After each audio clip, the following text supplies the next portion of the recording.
So thank you, Theresa, for being here. And with that, everybody, Dr. Theresa Strong.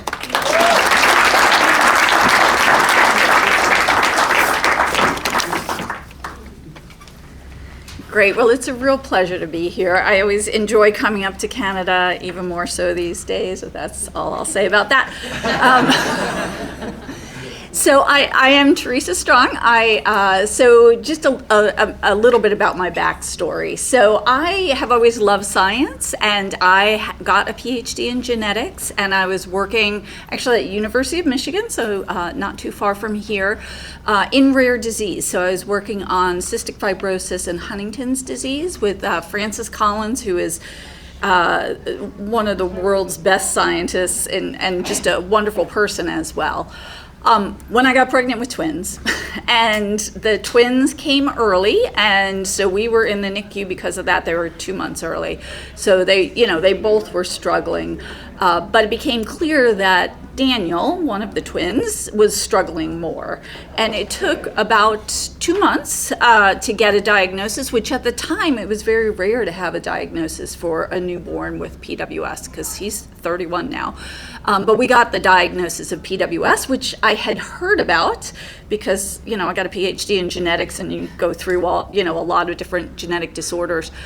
But what you heard at the time was quite bleak, and so it was a really difficult diagnosis. And I'm happy to say that the world is a changing place, and I think our kids with PWS have lots of new possibilities and promise, which you'll hear some of today. But so this is not a great picture, but what was on my phone of Daniel and I recently.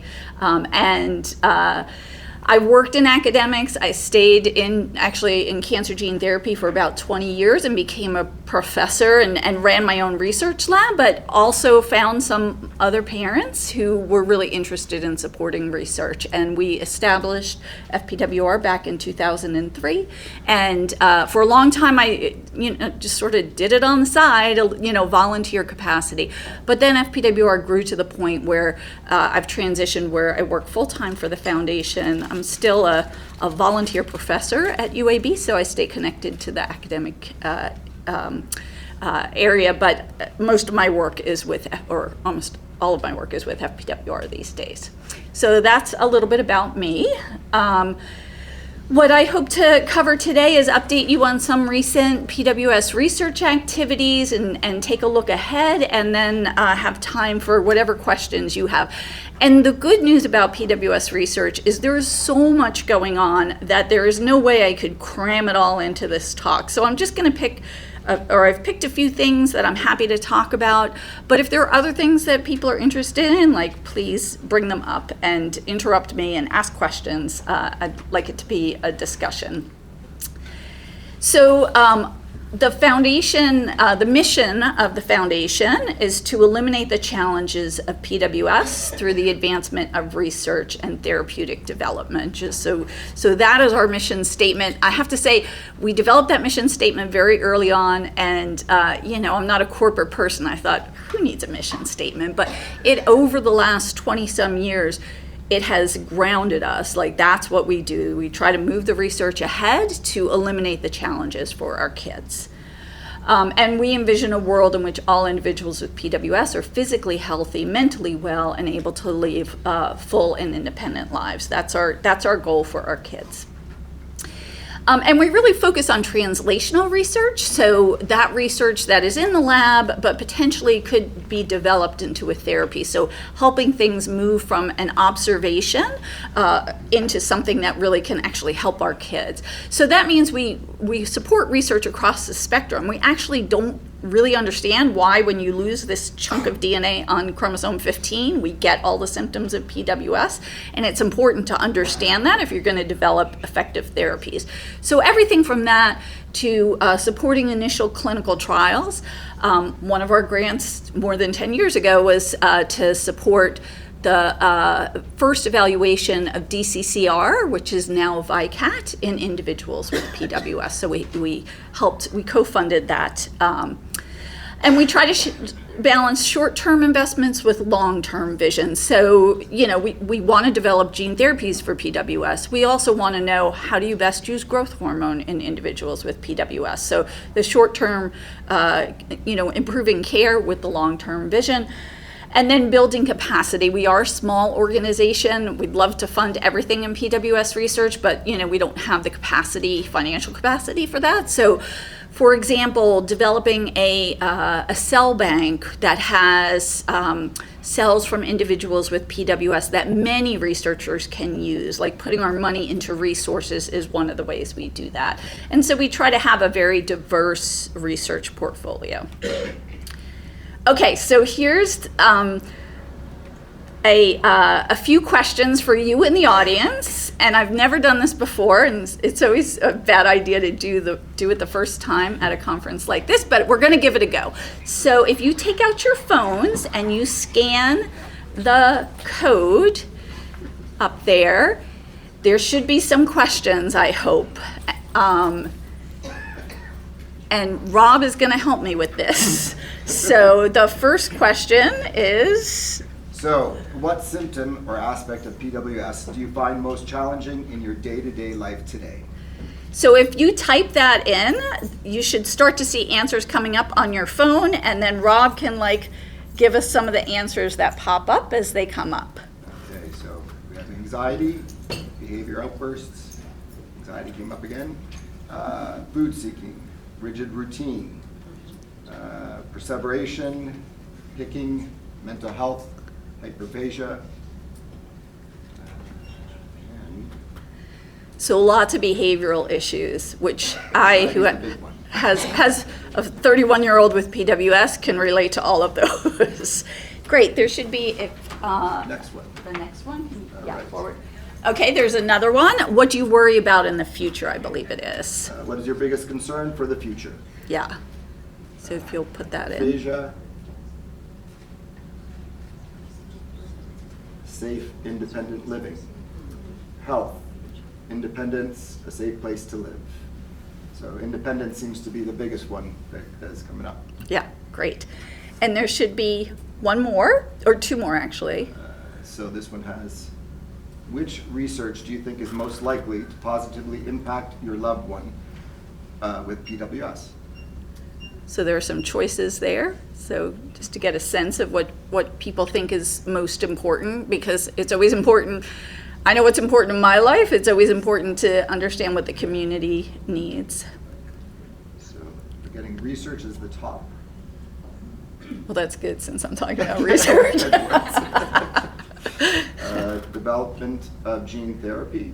Okay, I like that. Gene therapy is always good.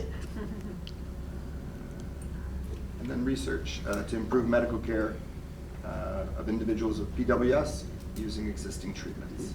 So the top three that you have in here are Okay, great. And there's one more, which is essentially, where should FPWR be spending its research dollars, Right. if you want to do that.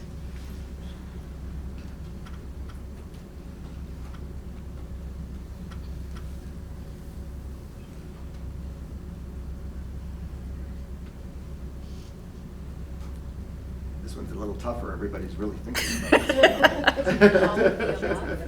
All of the above. I know, it was like I put them all down. Okay, I didn't have an all of the above, so. So there are many ways we can spend our research dollars, but Research it's is the good. biggest one. Which one is? Research and development, pretty much the way they're all laid out. Okay. All right. They keep switching a little bit, but yeah, research is the biggest one.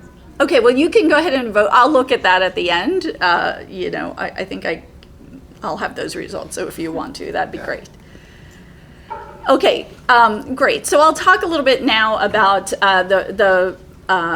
the research pipeline, which goes from left to right, from discovery, from understanding what is the difference in a person with PWS compared to a typical individual, to preclinical development, like finding a drug or therapeutic that might have an impact on that, to clinical development. That's the clinical trials that we see, which start in phase 1, which is just testing it in a few people just to make sure it is safe and it does what we think it's going to do.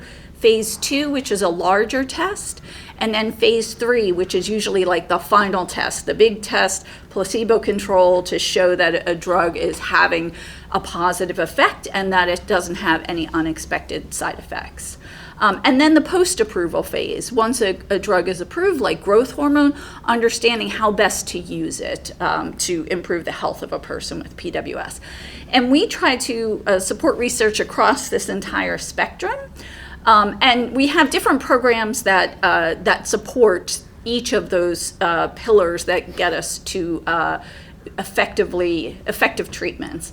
But I'm going to highlight 2 of them today: the CLIC, the PWS Clinical Investigation Collaborative, and the Global PWS Registry. So the PWS CLIC is a group of clinicians across North America, so it's US and Canada, and it's about 30 clinical sites.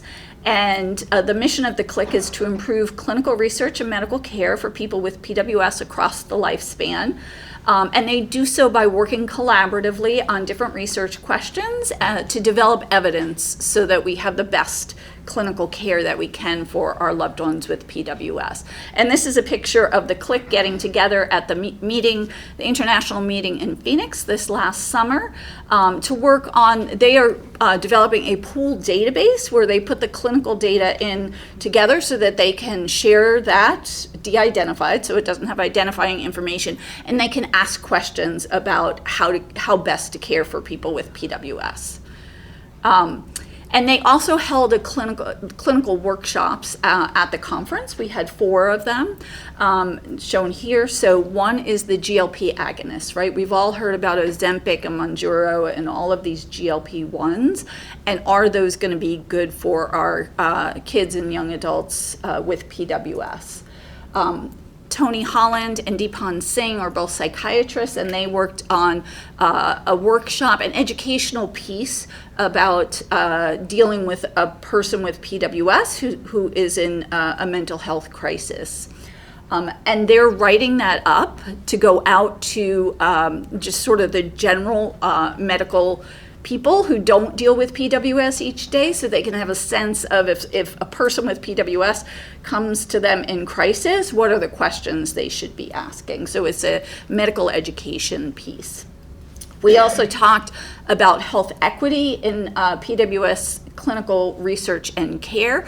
You all are here. That's great. We know that there's many individuals, who either don't know about organizations, don't know about these, expert clinical sites, who are not getting the care that they need. So how do we help them get good care? And then aging in PWS. As individuals with PWS are diagnosed early, and they have better care, they're living longer, but what are those things that are popping up as they age that might be different than the general population, and how can we get ahead of those things? So all of these workshops happened, and we're now at the next step phase. So for example, the GLP, where that group is preparing a statement about what needs to be done with respect to research, like how can we gather evidence about whether the Ozempics and all of those work or not in PWS. I will tell you, just as a preview, most of the clinicians who had used those drugs in PWS felt like they might be good for individuals who have diabetes and have trouble regulating their sugars, but that you don't see the kind of weight loss that you would see in the general population. So, the more study needs to be done, and that is the conclusion of the group, and kind of shaping how do we get that evidence. But I'll say it's not an easy win for us, these GLPs, unfortunately. Any questions about any of that? Okay, I'll turn to the Global PWS Registry. If you haven't heard of this, it was launched in 2015. It is based on the NORD, the National Organization for Rare Diseases, has a platform that they have different rare diseases, and our PWS registry is on there. And what it is there's many surveys, and it's parent-entered data about everything from behavior to what medications your child is on, what GI problems do they have, what is their living situation. So we have many surveys. It takes a long time to do. We appreciate every person who puts their data in, because I'm going to show you the power of that registry and how, by pooling our data together about our loved ones with PWS, we can really gain some insights. And if you're not a member of the PWS, the Global PWS Registry, we would love for you to join, but not today. So it is actually being transitioned to a new platform that should be ready in November. So you'll see, or I hope, a lot of announcements about that, and you'll probably want to join after we do the transition. So there'll be new capabilities, and it'll be more mobile friendly. There'll be some good things with the second platform. So how are we using it to learn? Keep going back. To learn about the scope of PWS symptoms, so that we can optimize clinical care. How are we using it to build knowledge that pharmaceutical companies and researchers can use to understand PWS? And how can we bring some quantitative data? When we talk to like the FDA or Canadian Health, we have stories about PWS, and those are very powerful. But you also want to bring some quantitative data. What % of people are facing these issues to go with that? So it's an opportunity to do that. So just some numbers. We've used the registry to recruit for studies, to provide data to either academic researchers or pharmaceutical companies who are developing protocols and want to know specifics about PWS, and also to develop some of those parent-reported measures that are used in clinical trials. So we've supported the development of those as well. So these are some of the papers. So, in science we write papers, and sometimes people say, oh, so you write a paper, right? Writing papers are really important, because then other physicians and scientists can see what you've done and they can learn from it. So these are some of the papers that have come out of the Global PWS Registry, and there's been many, everything from strabismus in our kids. So I think we had like 809 or 908 parents report about strabismus in their children. And from that, we can get a really good idea of what % of our population has to go and have surgery, what % has to have multiple surgeries. We actually, about 10% of kids who had surgery for strabismus had to have a second or a third surgery, which is very unusual in the general population. So learning things like that so we can alert our physicians if our child has to have strabismus surgery is really important.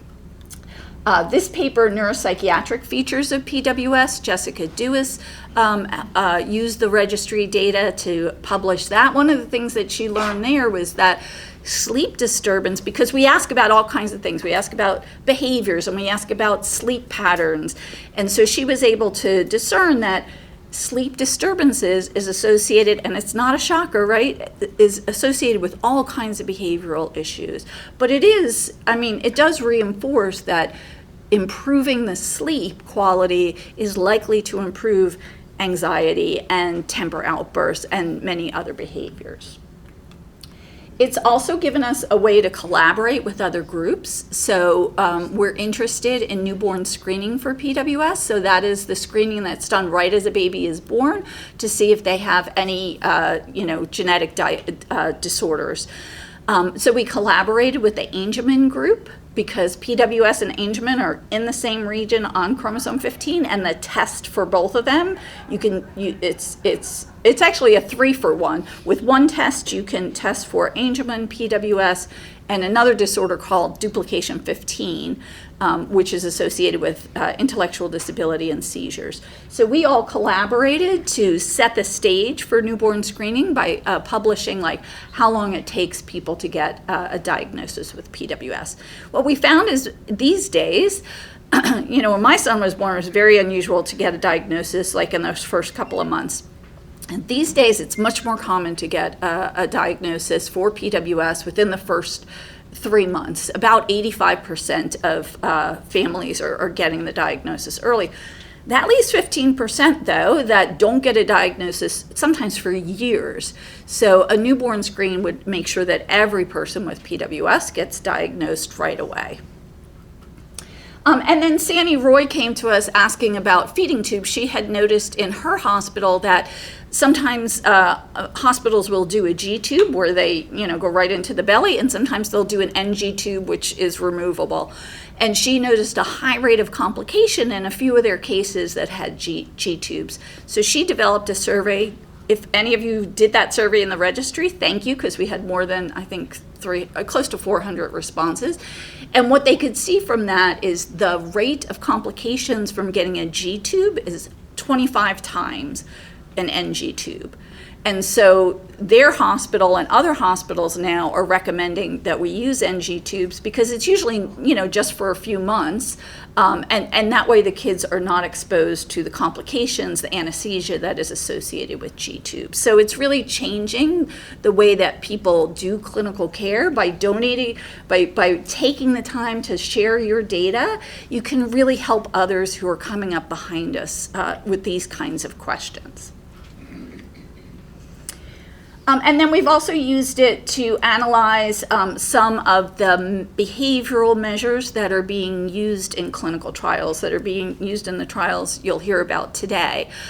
So those have been done through the registry, and it gives a baseline of the properties. How does this particular questionnaire act in, across different ages and across different genetic subtypes? So it is a way to advance PWS clinical trials. Even if you're not in a PWS clinical trial, you're helping the whole thing move forward. So some of those were developed by the group at Vanderbilt, Elizabeth Dykins and Elizabeth Roof, who you may be familiar with. They have a measure of food security, like how well do you lock down your house, because that's an important aspect of PWS. They also have a measure of PWS behaviors called the PWS profile. And we also used it to just get a baseline on 600 individuals with PWS about their hyperphagia or that excessive eating behaviors. And then one of the studies that we're finishing up right now is a study on not the PWS genes, but all the other genes, right? So there are 22,000 genes in the genome, and those genes obviously in typical individuals will influence, if you're likely to be overweight or if you're likely to have mental health problems. And PWS doesn't happen in a vacuum, it happens on that background. So our question was, can we use information about the severity of disease? We know not everybody with PWS gets scoliosis, not everybody has behavioral problems, not everybody, there's degrees of obesity. And how much are those DNA variants outside the PWS region influencing those characteristics? So to do that, we developed a fully remote study. This was a US-based study, but I think it can inform things that we can do around the world, honestly. And the idea was to consent people over the internet, get on a Zoom call, send them a card, and they prick the finger of their loved one with PWS, sent the DNA off for whole genome sequencing, which is like sequencing everything else in the genome, and then looking at the DNA variants that person has and the characteristics of PWS. The ultimate goal of this, and it's going to take, we did it in 50 individuals, it's going to take a lot more than 50 individuals, would be that you could do sequencing and then know, is your child with PWS particularly at risk for scoliosis, or are they particularly at risk for developing diabetes? So it is a personalized medicine, really honing down into those things that might affect your loved one with PWS more.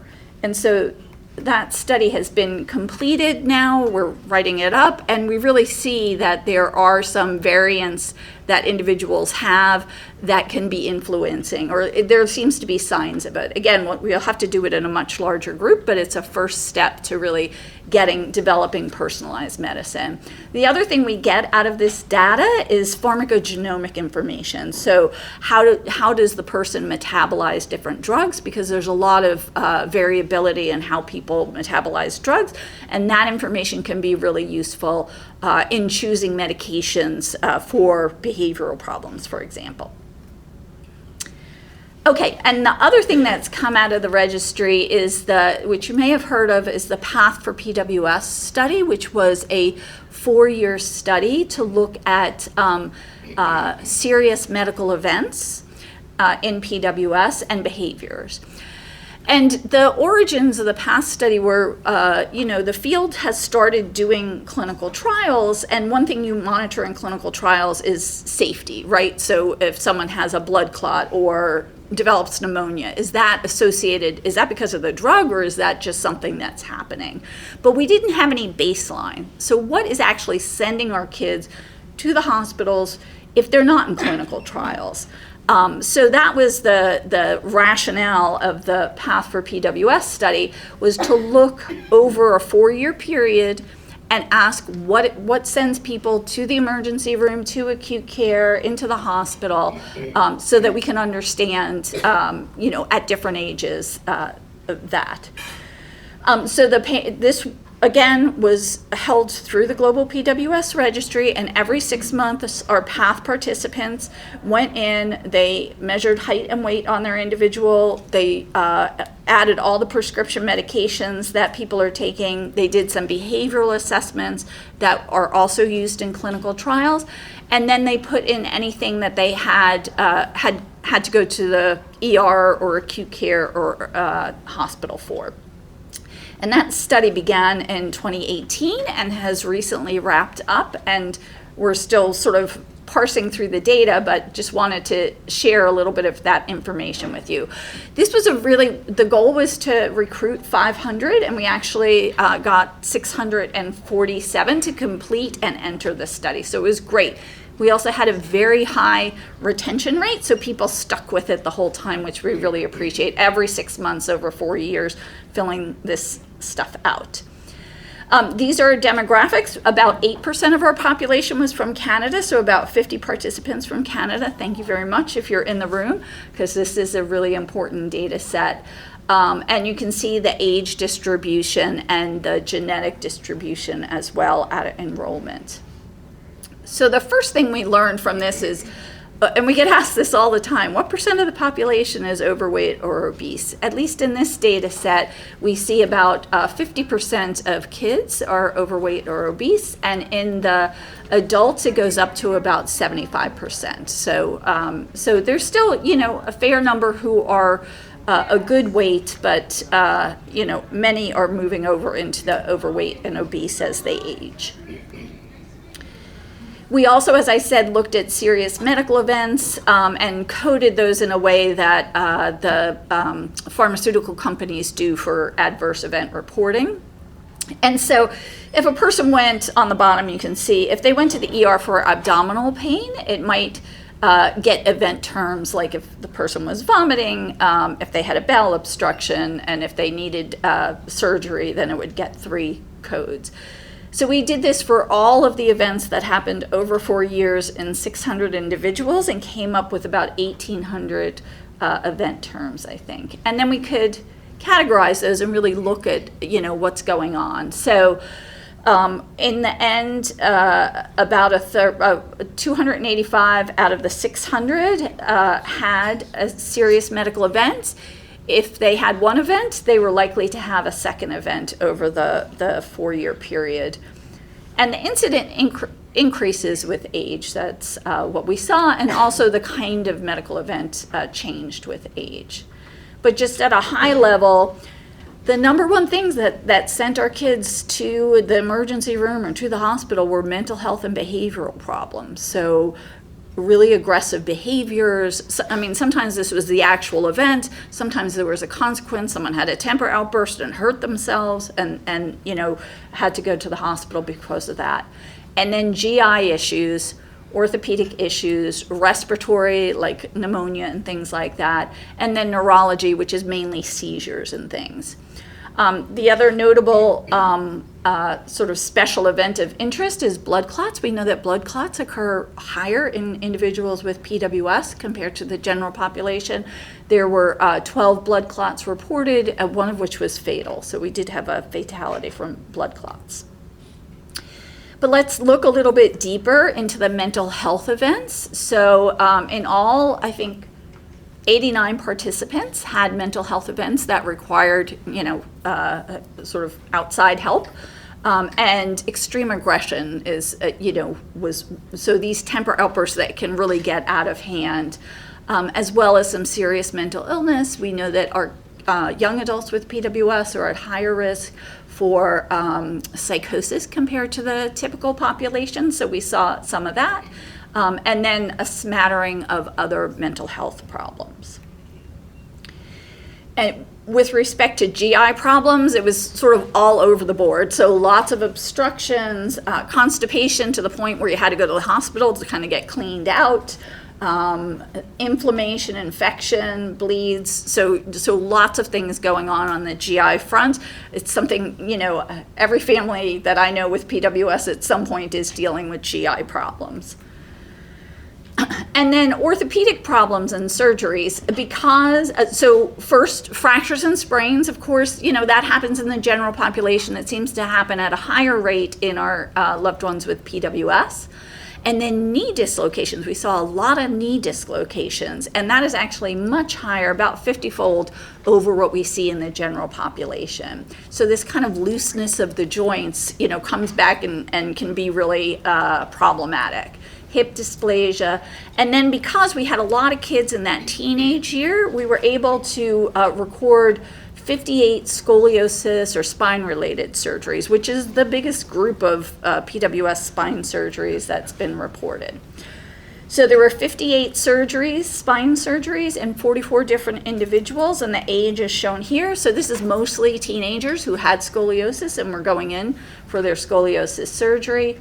And it was evenly split, males and females. That is very different than the general population, where females much more often get scoliosis compared to males. So, definitely contributed to by the genetics of PWS in some way.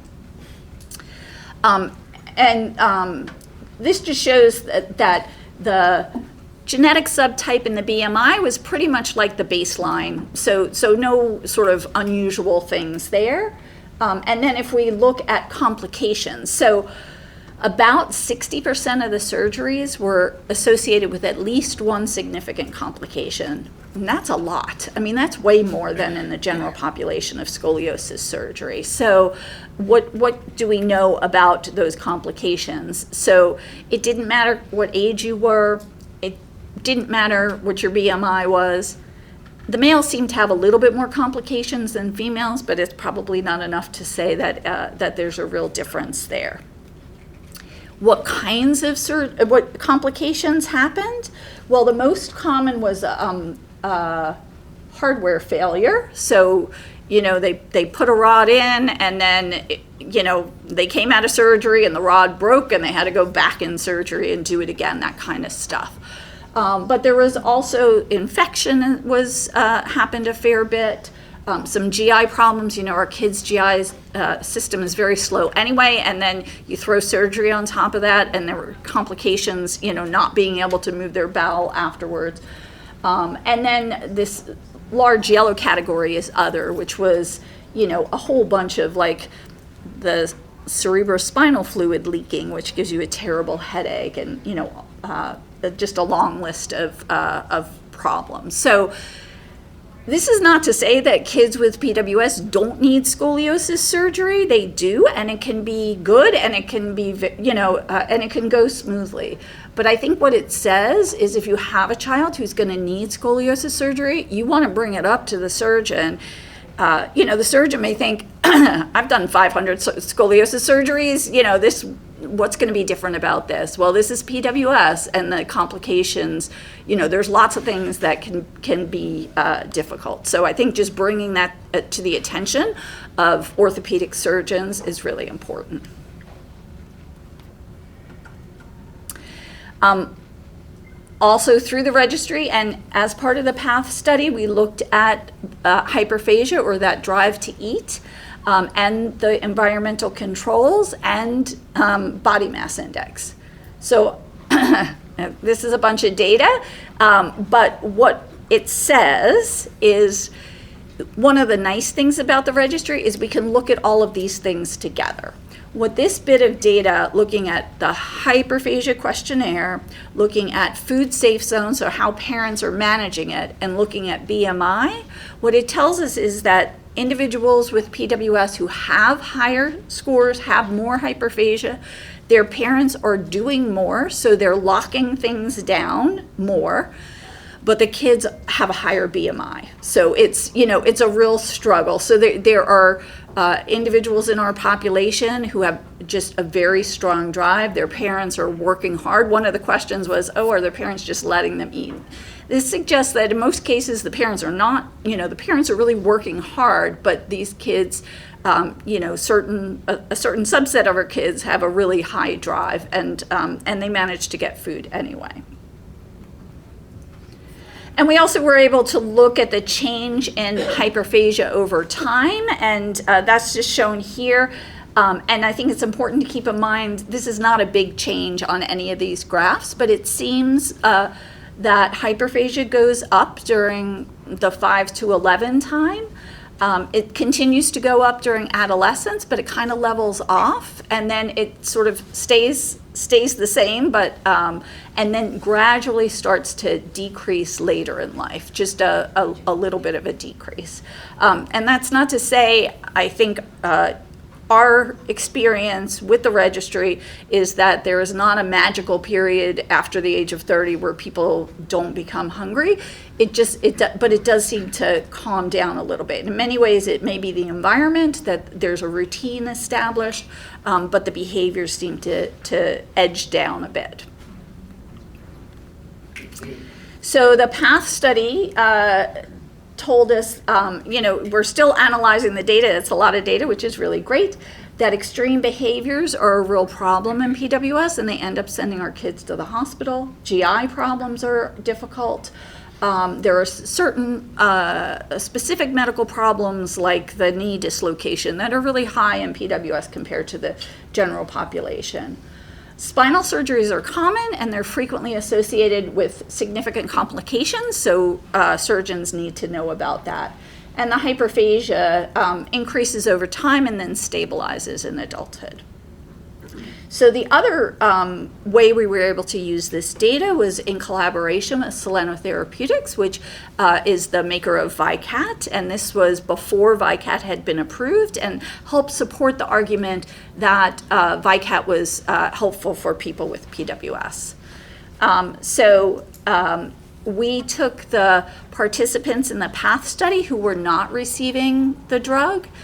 Soleno took their participants who were receiving the drug, and then we compared them. And when I say we, I mean an independent research organization. We gave the data from PATH, Soleno gave the data from their study, and then there was a comparison done by a company that, a scientific company. And what you could see from that, on the left is the change in hyperphagia over a year that those individuals were on VYKAT, what is now VYKAT, and on the right is the change in behaviors. And the individuals who were on VYKAT are shown in green, and going down is good, so decreased hyperphagia, decreased behaviors. And what you can see is the blue, which is the PATH, all of those measures stayed relatively similar. But on the individuals who were on VYKAT, all of the behaviors decreased. So this was supporting the efficacy of VYKAT in improving hyperphagia and improving other behaviors associated with PWS. So those who were on VYKAT had significant improvements in hyperphagia, significant improvements in other behaviors like aggression, anxiety, compulsivity.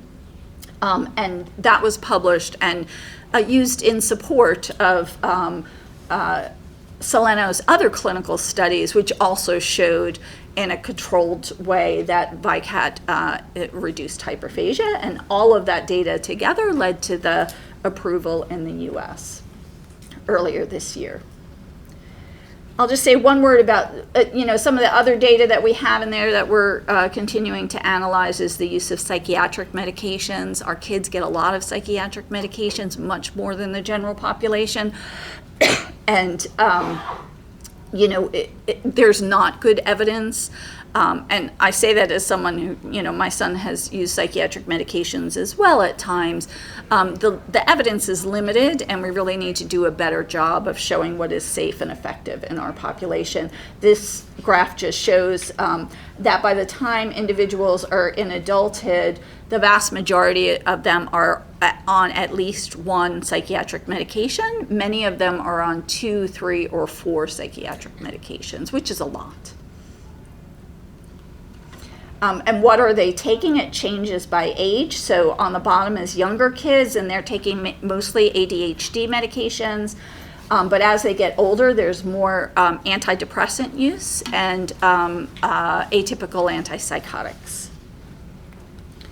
And how does that compare to the general population? Well, in the PWS Path for PWS study, adolescents, about 60% of them were on at least one psychiatric medication.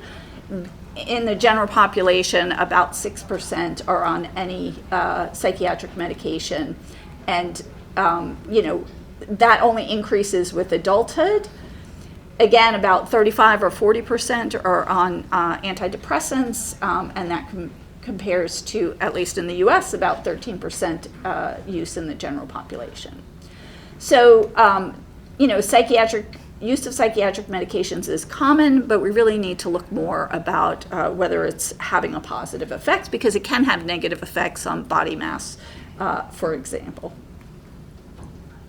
Okay, so I'm going to end with a couple of words about the ongoing clinical trials, but you're going to hear from some of those companies as well, so I won't take too long, except to say when we started FPWR, there were 0 clinical trials ongoing, and the thought of a clinical trial just seemed, sort of ridiculously optimistic. And here we are today with an approved drug for hyperphagia and other drugs in clinical trials, also for hyperphagia, but also for some of the other challenges of PWS. The landscape is entirely changed. And so thinking about the future for our kids, I think it is, we should be quite optimistic. So we know about Soleno and Vykat, that is an approved drug. And then, well, I'll go through these very quickly. So we actually have a representative from Soleno here, Neil, who can, if you have questions about Vykat, I will direct you over to Neil. This is approved in the US, and we're starting to gain some understanding of how best to use it in people with PWS. And I'm not sure the plans for Canada, but I know that they are looking worldwide to eventually bring this drug to as many individuals with PWS around the globe as possible. Oxytocin has been looked at as a potential therapeutic for PWS for a long time. There's evidence, so these green spots on the left is a brain, and the bright spots, which are hard to see, is oxytocin in a regular brain, and on the right is a PWS brain. And you can see there's less oxytocin in the brain. So biologically, it makes sense to try to replace that oxytocin. We also know if we give it oxytocin to a little mouse with PWS, it helps them with their cognitive development and their social development and their feeding. So there's a lot of biological evidence that oxytocin is probably a good therapeutic target. Unfortunately, as most of you are aware, Acadia Pharmaceuticals just completed a clinical trial with oxytocin in people with PWS. It did not show efficacy, and it's not clear, is it that it didn't work, or if the endpoints just didn't capture the changes? And I think that is work for the field to do. Right now, we measure hyperphagia using a scale reported by parents. It's not a perfect scale.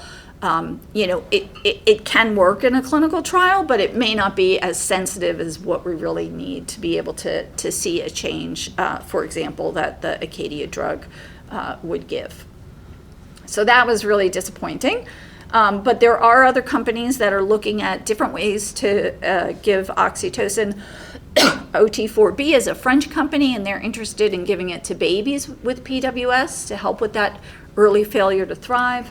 Tonix Pharmaceuticals has recently announced that they'll be starting a clinical trial in the US, and they have a different formulation of oxytocin, so they hope that will be more effective.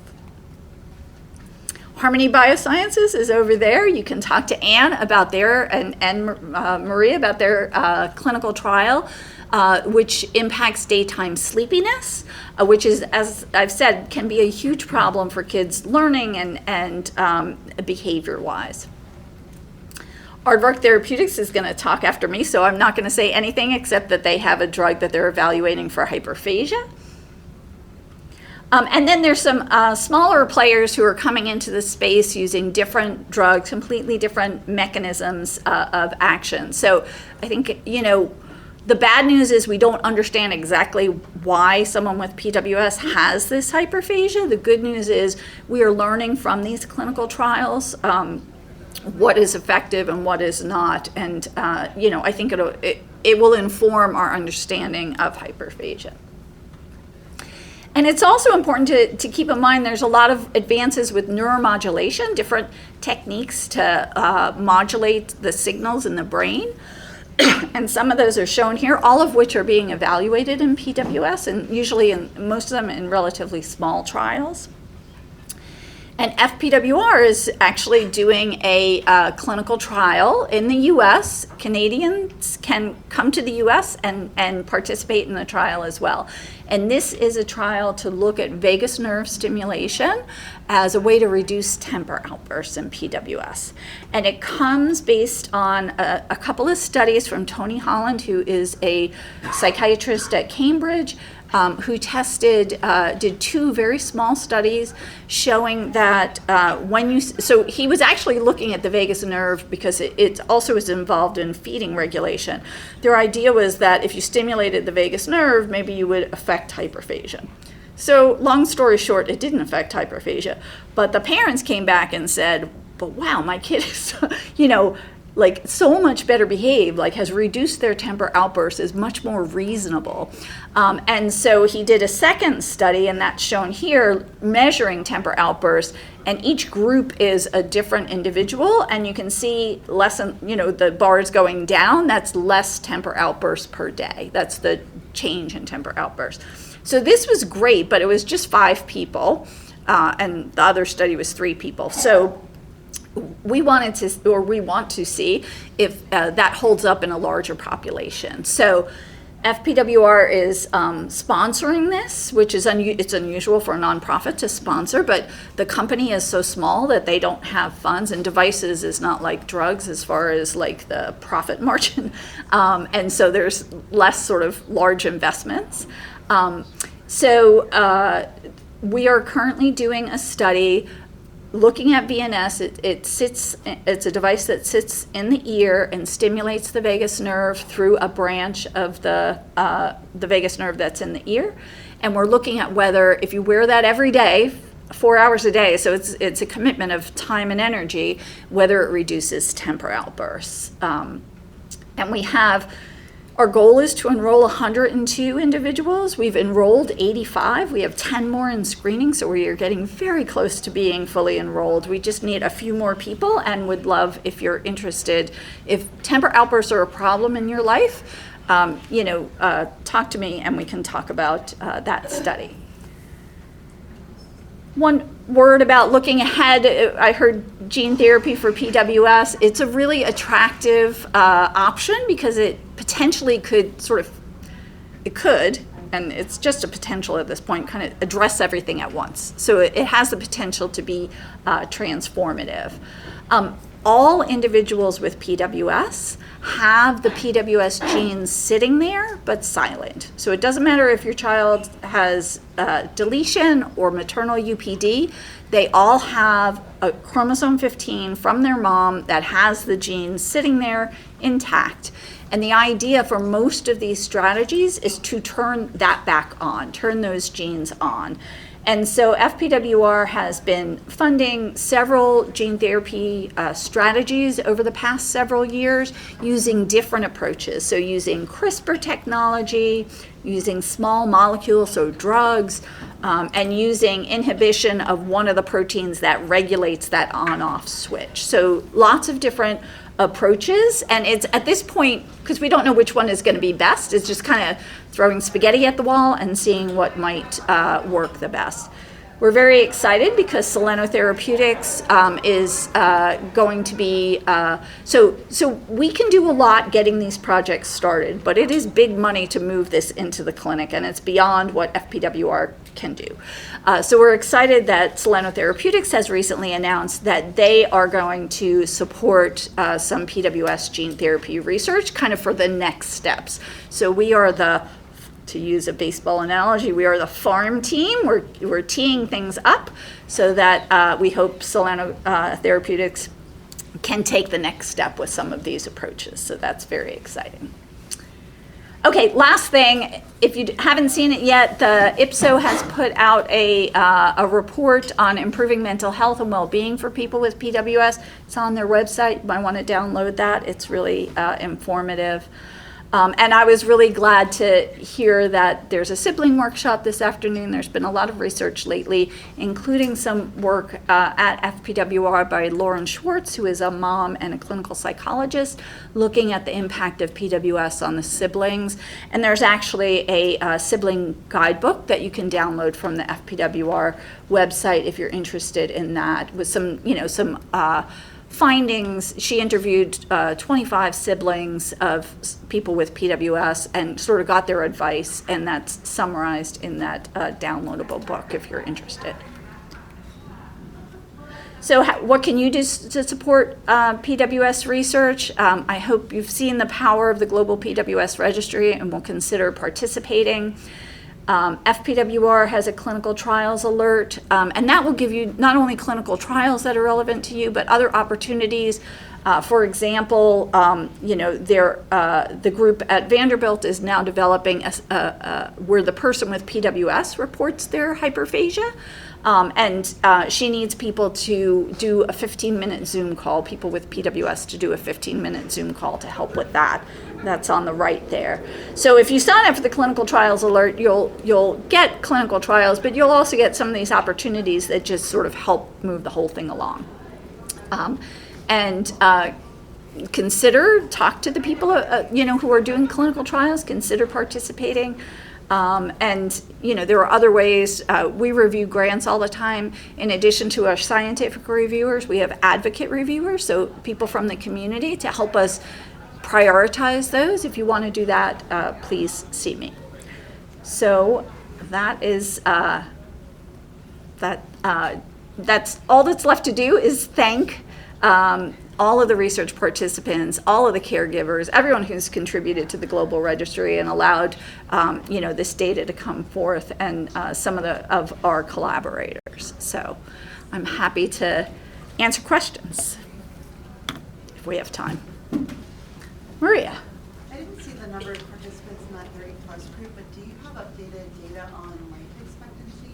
And if so, do you plan to publish that? Yeah, I think we had 120 individuals. I think, yeah, or I don't know, 85, around 100 individuals over age 30. Yeah, and we, we're happy to look at life expectancy, but as you know, it's a small group. The other information we did have, I think, 13 deaths over the time of path, and so we have that information.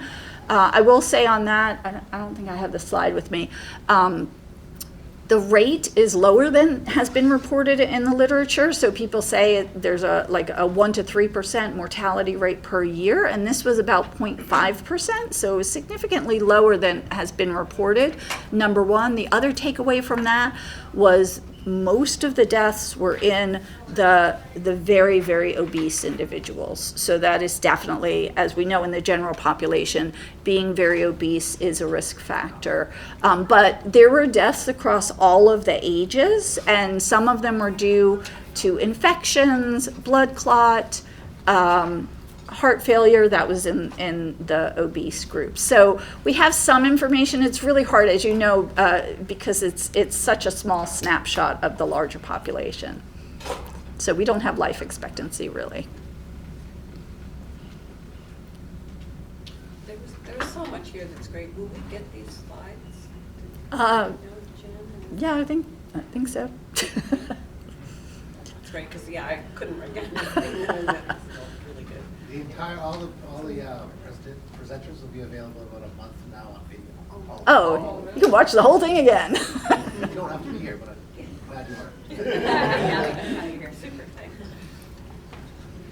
Yes. I'm just curious in terms of your thoughts on, how the integration of AI is going to help progress in terms of innovation and research when it comes to. So I think there's a lot of possibility there, and I will say that we are actually working with Rohit Singh at Duke University, who is an AI expert, and it's a bit beyond me, but one of the things that he's doing to kind of get us started is to pull together these big data sets. So we have some people who have looked at how genes are differentially expressed in the cells with PWS versus not, or in mice with PWS versus not, or in brains from individuals with PWS versus not. And so he's trying to pull all those data sets together to see what's shared across those data sets, which presumably will be the most solid pathways that are different in PWS.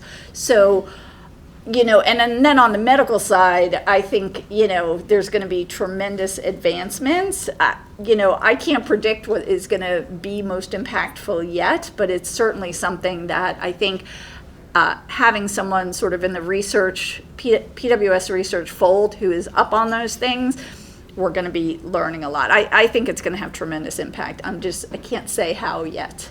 Yeah, I heard about it. Actually, I just came from a conference and I heard about a parent who used AI essentially to do the same thing, which was to connect all these different researches that have already been done and actually identified a different pathway for the medical researchers to kind of proceed with, right? So I just thought, is there anybody in the organization?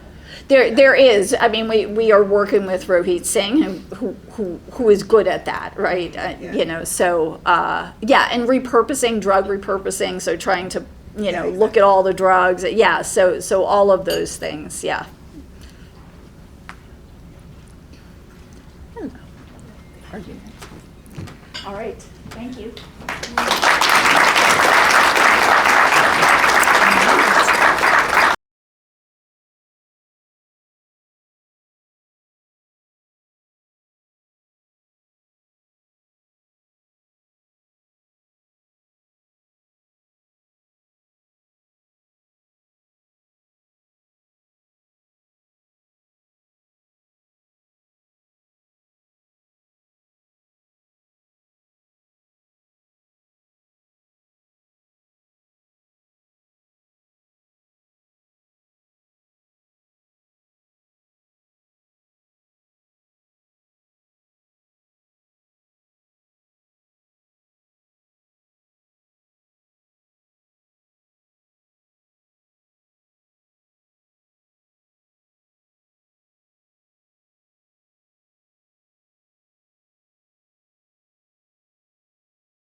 Thank you so much, Dr. Theresa, who had joined us from the U.S. today, traveling all this way to give us the latest on PWS research. And thank you for your incredible leadership and dedication to the PWS community. Your passion for empowering family continues to inspire us all. Yes. Also, I would just like to, yes, please, thank you. I know Dr. Theresa probably mentioned quickly about VYCAT XR, but I also wanted to just mention that OPWSA and FPWR Canada have joined forces together to help bring VYCAT XR to Canada as soon as possible. So in collaboration with Solona Therapeutics, there's a consultation firm here in Toronto that's been mandated to begin the regulatory process. So I just want to let the community know that we are working hard to bring this new drugs here for our community. And if you have questions or any access, anything, please find me and we can definitely talk more about it. Thank you. So let's introduce our next speaker. So I'd like to introduce Dr. Carl Wedich, Senior Director of Field-Based Medical Science Liaison with Aardvark Therapeutics. Aardvark Therapeutics is doing some exciting work on the apophagia-related behavior of PWS, phase 3 clinical trial underway. So please help me welcome Dr. Carl. Thank you.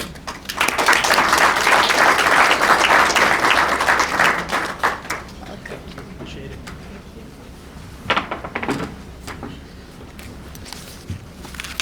So I'm going to move a few things around here, and I brought my trusty stopwatch because I have a tendency also to talk quite a bit. Again, thank you very much for having me. It means a great deal to us, to Aardvark Therapeutics, for us to be involved. So I can give a quick introduction of myself. I am Carl Wedich. I am, like she said, the Senior Director of the Field-Based Medical Team with Aardvark Therapeutics. I've been with the company for about 2 months. To give a little bit more of a background on me, I have a master's degree in psychology.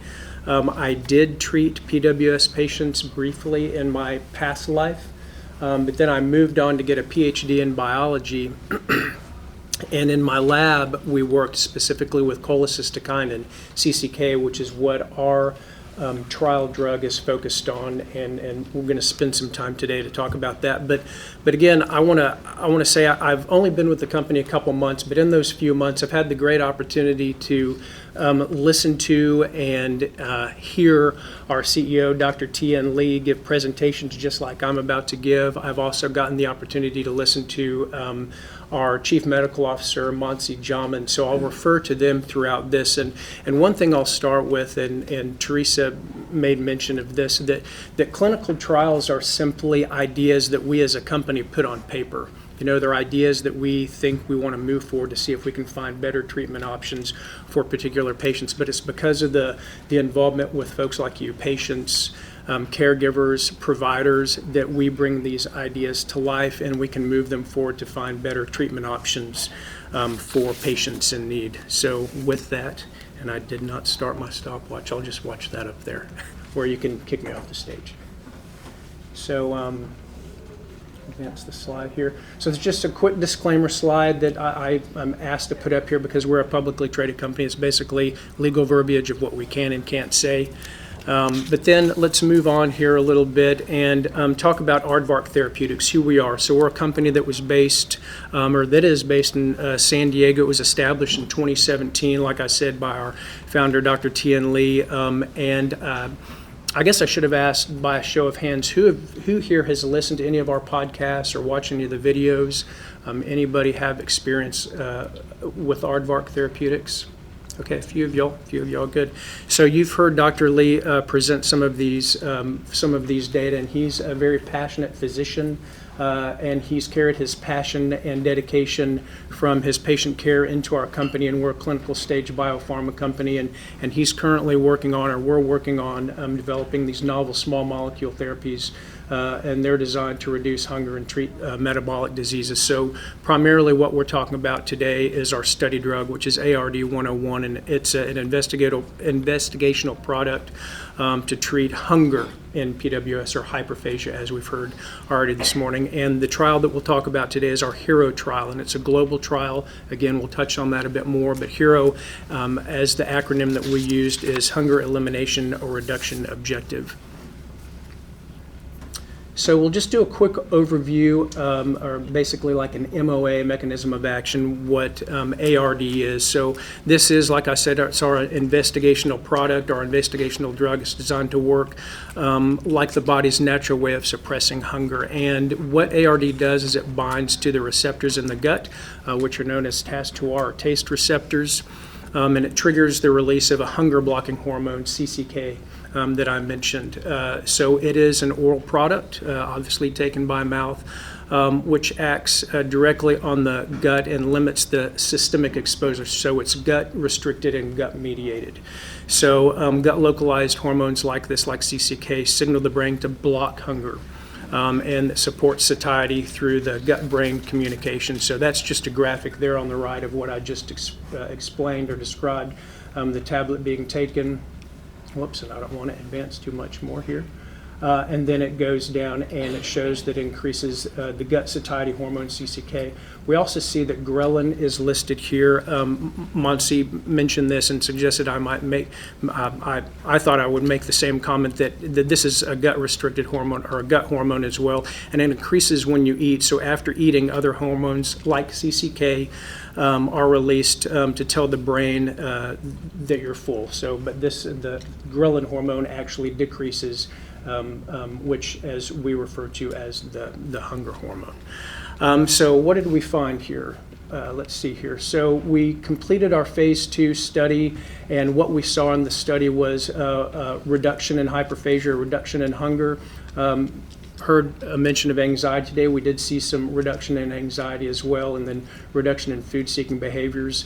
And this study was done, conducted in patients 17 years of age and older, and they were dosed on well-tolerated doses of ARD-101. So what we did from there, we moved on to our HERO phase 3 trial, and it was the findings of this phase 2 trial that guided or informed our decision of how we would develop our phase 3 trial. And you'll see me talk about this or see it on the screen or hear me talk about this right here, but basically it's who we looked at in the study. So they're individuals with PWS ages 13 and older, and they received either our study drug ARD-101 or placebo. And then and we'll go through the study design in a minute, but I do want to make a point that there was a press release on the 8th of this month, actually, in the United States, that gave us a protocol expansion to decrease the ages or the entry age from 13 to 10 years old. So that is based off the U.S. Food and Drug Administration. The U.S. FDA made these decisions and allowed this amendment. But we're waiting for internal IRB approval per site for this to go through, but just keep that in mind. So moving on here. So actually, before I talk about hunger versus appetite, I want to keep the topic of CCK in context. Again, referring back to Tian Lee, put it in the context of CCK as it relates to a patient who's diagnosed with PWS. So patients with PWS have a baseline CCK level that's similar to non-PWS patients. But when PWS patients eat, their CCK levels don't change like they would in a patient without the diagnosis. So basically, it's like the trigger to release CCK is broken, as Dr. Lee suggests. And what he's stating is that we're hoping to show that ARD-101 or our study drug is a secondary trigger to help fix that concern. So, okay, hunger versus appetite, distinct neural pathways. So, again, some of you might have heard us talk about this or seen it on other podcasts or webinars. So, I'll speak to it again because this is foundational to how we, how our company terms and identifies these two entities. So, what we see here on the left is hunger, which I've been talking about. So it's a penalty or pain avoidance. It's our need to eat. And it's, I say it's physiologically driven. And again, it's mediated by those local gut hormones like CCK that help take care of the hunger. And it's the signaling is taken care of through that gut-brain axis. Then on your right, you'll see the appetite, which is a reward-based or our desire to eat. I say it's a physiological and psychological aspect of eating. And this is mediated by the circulating hormone GLP-1, and then it's targeted systemically throughout our body.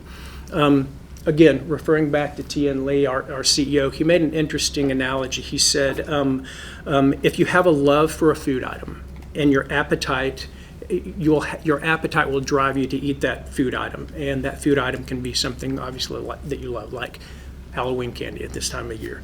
But if that food item turns into something that you don't like to eat or something that you shouldn't eat, like he referred to dog food, for instance, I would say tomatoes. I would never, ever eat a tomato. But as time goes, you no longer have the appetite to eat it, but as time went along, your hunger would take over and you would give in and you'd be compelled to eat that food item. So if that was the only thing available for you to eat. So that's an interesting analogy that he made. So let's look at the clinical experience from our phase 2 trial. So what you see here is this is data from our phase 2 trial. We tested ARD-101 in 18 PWS patients. Again, these were patients that were 17 years of age and older. This was done on this is a 28-day study simply because our database wasn't robust enough for us to be given approval to study it for longer periods of time, but now our database is big enough and strong enough to where we can evaluate for longer periods of time. So what did we study and how did we study it? We studied hunger, and it was measured by the HQ-CT that was mentioned earlier today. And again, for those of y'all that aren't familiar with it, because I know it is a clinical trial test, it is a 9-question test. It's rated on a 5-point Likert scale from 0 to 4. You could score up to a 36, and to get into this phase 2 trial, you had to have a baseline of 13. So what was seen? We saw that participants experienced on average a reduction of 8 points over this short 28-day trial, which was fairly robust in my opinion.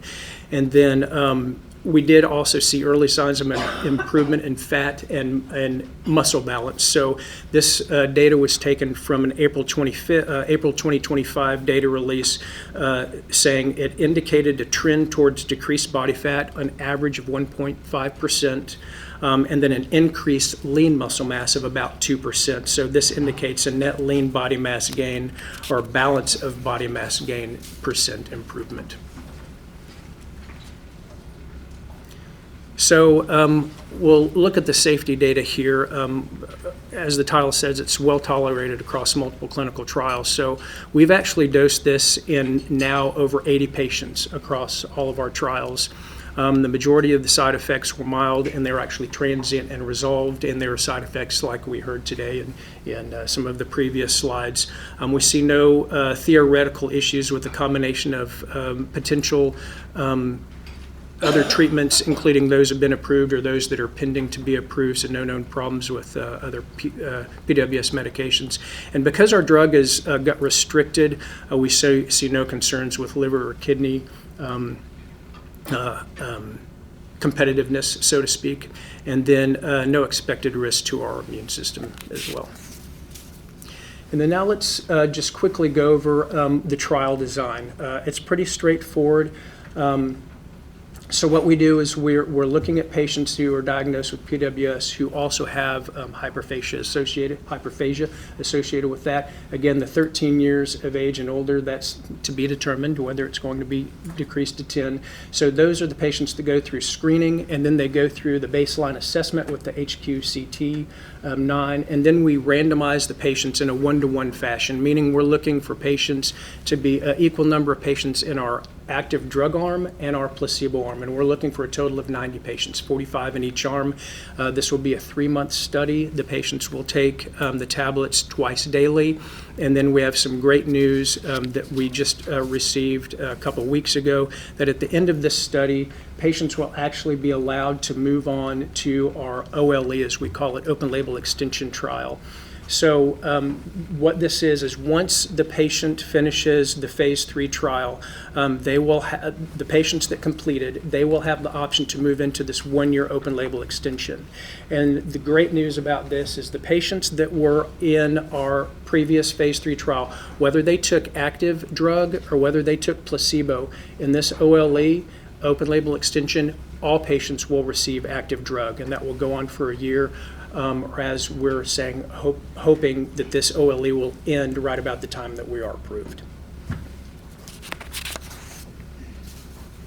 So again, I've gone over these, but these are the requirements that we're looking for, and I won't read them just for the sake of, I think I read all of these on the previous study, but one of the things that wasn't mentioned was that we're looking to have the same caregiver at all visits, and that's for the fact that we're looking for input from caregivers, and we're also looking for the input from the answering of these questionnaires to be answered by the same individual.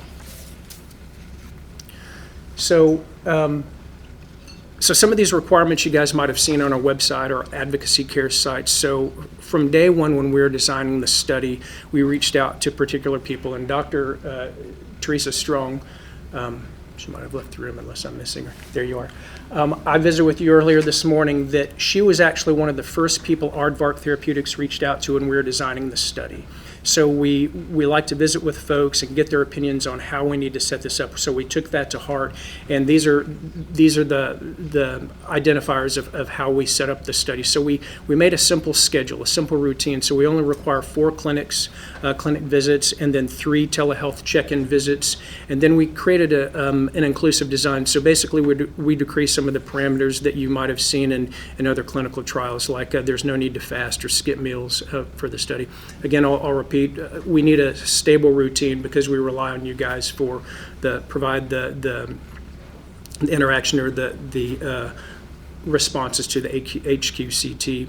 Travel and lodging is something that we really spent a lot of time looking into, because it's whether you guys want to travel to the next city over or the next state or potentially across borders, we want to make this as seamless as possible, or as our CMO says, as burden-less as possible. So we've partnered with a third-party company called LeapCure to help walk families through and patients through this, so that it's like a concierge service, so they can help pick the site that's best for you, and help get travel and lodging and everything set in place. So they do all the legwork for you. And then again, the next steps there are you have the opportunity to move into the OLE, the open label extension trial.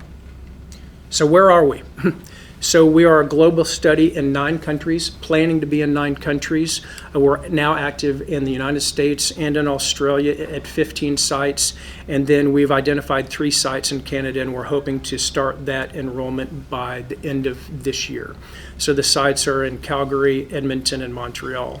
So I have had some questions on whether it's feasible for folks from Canada to come into the United States to participate in these studies.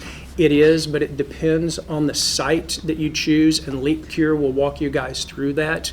But I do know that one site that has a fair amount of experience is Dr. Jennifer Miller's site, I believe, in Florida. She has experience in helping patients from outside of the United States. One of the last things here, we're all about QR codes these days, which is wonderful. But this website over on the left, heroforpws.com, if you scan that will take you directly to our Hero site for our phase 3 trial. It will have a link for LeapCure and how you can get in touch with them. You can fill out a form, and they take it from there, basically. These other 2 are clinicaltrials.gov sites. The one on the left talks all about the inclusion-exclusion criteria, the study protocol basically online, and then we just had a new one put on there just a few weeks ago for the open label extension, so you can click on both of those and it'll tell you everything that you need to know.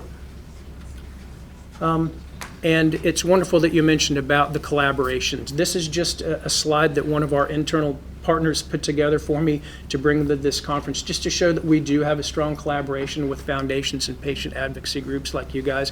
Again, I've only been here for 2 months, but I've already seen this going just tremendously strong at our company. We do have an individual. Her name is Dr. Deborah Samid. She is a PhD. She's our Executive Vice President of Global Liaison Affairs. So she is the one, she's at the heart of this. This is just to show that we want to work with everyone we can around the world to help bring treatment options to patients who are in need. So with that, that is it. And I know I'm about 10 or 12 minutes over on time. I will be around all day.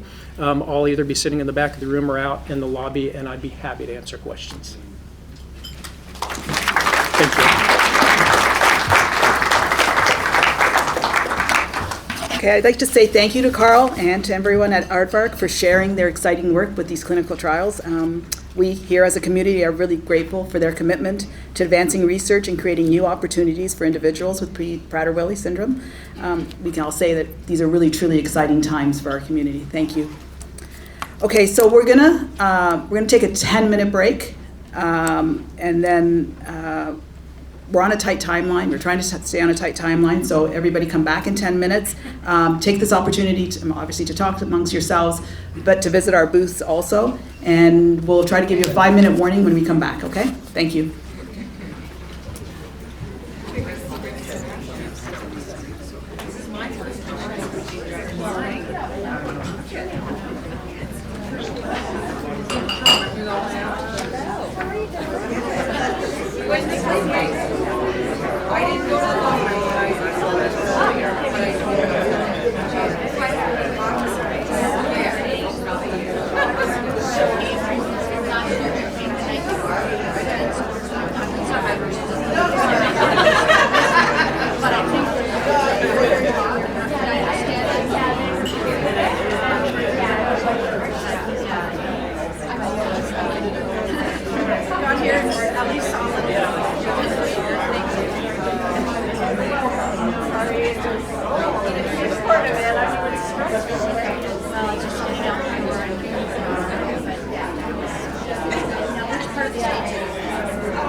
I want to find out.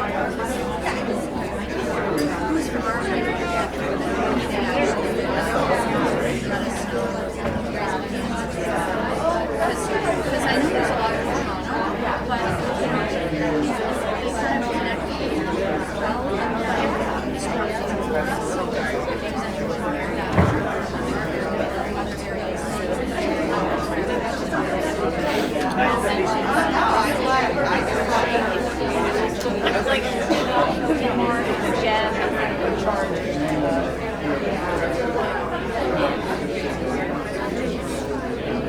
That went well.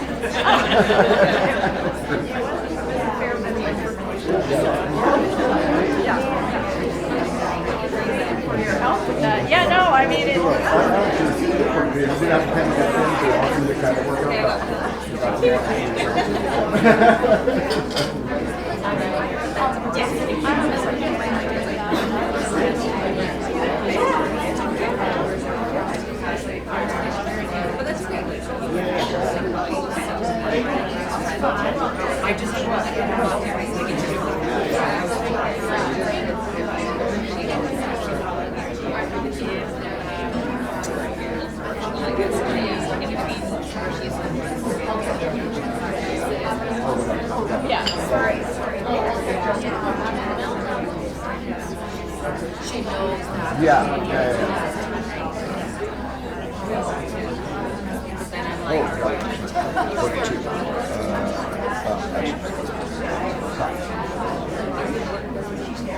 Oh yeah, we have surprise.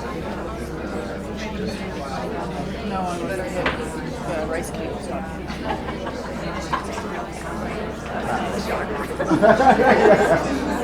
I was going to say.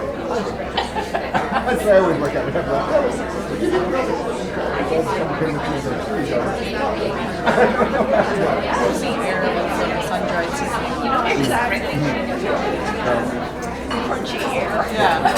always wonder, like, sometimes when we're living,